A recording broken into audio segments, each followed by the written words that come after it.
Hello বন্ধুরা, তো আজকে আবার একটা ছোট্ট ট্যুর নিয়ে চলে এসেছি।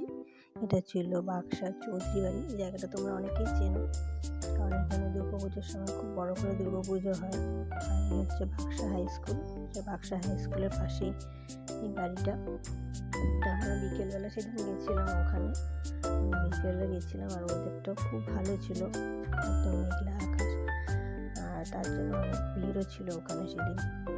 এখানে বাক্সার যত পুরনো বাড়ি আছে সব বাড়িগুলোর সামনে ছোট ছোট করে পুকুর ঘাট রয়েছে। আর পুকুর ঘাটগুলো দেখতে এত ভালো লাগে, সবগুলো পুকুর ঘাটই বাধাই করা, ফাঁকা, আর একটু করে বসার জায়গা আছে।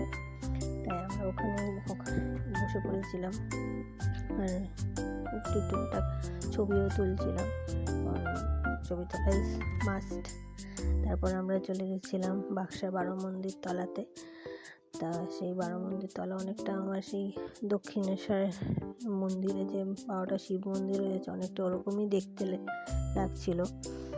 তোমরা অনেকেই চেনো জায়গাটা, তো তোমাদের কেমন লাগে তোমরা একটু কমেন্টে জানাবে। তারপরে আমরা সেই শিব মন্দিরে উপরে উঠে চারদিকে ঘুরছিলাম আর কি, আর মন্দিরের ভেতরটা একটু দেখছিলাম। শিব ঠাকুরগুলোকে ওখানে ওই 12টা শিবলিঙ্গ রয়েছে, যেমন দক্ষিণেশ্বরে যারা যারা গেছে তারা জানো সবাই।